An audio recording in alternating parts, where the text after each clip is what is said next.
we have these fundamental fears that are driving us.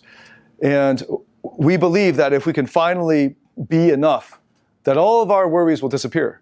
We believe if we achieve these narcissistic goals, that, for instance, that we'll get the attention, the approval that we want, that the girl will like us, and all of it, that finally we can be ourselves. We can be proud of who we are and speak our minds and not be afraid, not have anxiety to meet somebody. And our fundamental inferiority will finally disappear. And there are three ways of looking at this that track the three childhood coping strategies. And they are the fixer. The fixer is the one that moves towards. And the fixer's narcissistic goal is to find someone to please, or to find someone to impress, or to fix in the way he could never do for his parent figure. Because you can't really ever fix anyone, but you want that love to be guaranteed. So you take that responsibility on for yourself, and that's how you know how love works. And then you go and try to get love in the same way from everyone else, including the woman, because the woman is the only other primary source of love besides your parents in your life. The strongest, the most intense, right? And then another strategy, I keep saying the other, but I mean another strategy, is the move against, and that becomes the predator. So if you stay with that, you'll eventually end up being, like the more extreme rebels, if you keep with it, you never really get socialized in society and all this. You're just like, fuck you to the man the whole time, right? And very likely in relationships, you'll end up being predator. Now, you might not be cluster B predator. That's like the big sharks. But generally speaking, you'll be some sort of predator who will feel the need to appear perfect and successfully and you have this need to successfully demand others to fill your needs. In other words, you'll be going around as the bully, the emotional bully. Or, like I said, if you're a cluster B predator, you're literally like a blood-sucking vampire. And then the third is the recluse, and sometimes I work with these people. So the recluse is the guy who decided to move away from, and that's the hermit, right? So the recluse, his narcissistic goal is to avoid all people so as to avoid feelings of worthlessness. And what will happen is some people start off as recluses, and then they want to learn how to pick up chicks. And that is really an interesting transformation, because all of his life he was about avoiding people so that he could avoid feeling worthless, because they make him feel worthless. But now he's missing love, he's missing connection, he's missing companionship. So he puts himself out there again and gets hurt over and over and over. And what will happen is he gets hurt so many times, it is actually going to help him become more traumatized. And he can split off and dissociate from that self. And he gets a new personality. This is, in other words, how multiple personality happens. But it'll happen more cleanly with him, because that triggers him so much worse. He's been avoiding it for so long. The fixer, the predator, and the recluse. Here's some other examples of narcissistic goals that you might find among the different coping strategies that everybody has. And they're just straight up narcissistic goals, not confined to any one coping strategy. One is a high status career or a high status anything. People who are like focused on high status and obsessed with being perceived as high status or attaining high status.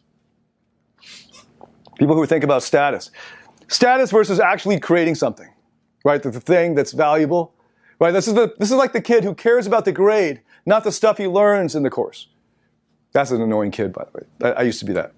That's not a very good way of getting the grade either, by the way. But high status. Another is the woman who finds a sugar daddy to feed on. So there are all these websites like, what's something arrangement? Anyway, there's these websites where you go on saying, I'm a sugar daddy, or I'm willing to be a sugar daddy. And then there are women like, I'm looking for a sugar daddy. Anyway, there are a lot of sites like that, and you'll find pretty disordered, dysfunctional people there. So finding a sugar daddy to feed on. Another is having a certain type of family, especially in Asia, being very concerned to be seen as being a certain type of family. And this is why there's still that stupid stigma about admitting vulnerability. Like, that you're not perfect, right? Give me a break. We're fucking looking at you. You're not perfect.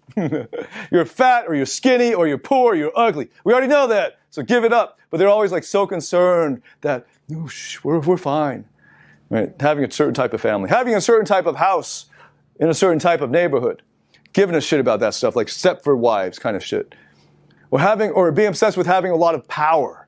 And this is more obvious, right? People who really care about social or political power. These are narcissistic goals. Or or really wanting to be a celebrity, just for the celebrityhood. Not so that you can use it as a platform for doing good or whatever. I very rarely I've never met actually anybody who actually wants to be a celebrity so they could use the platform. They just want to be famous. So that's more obviously a narcissistic goal. And what's the ideal? You reach this goal when you finally have the mythical, false, idealized self. And so you have this like superhero self that you want to become. And I've obviously been guilty of becoming that myself, like trying to become that. And if you can finally be it, then you will finally feel worthy, and you will finally, you think, destroy your fundamental core insecurity. And finally you can rest. So you see all the masculine narcissism coming together there.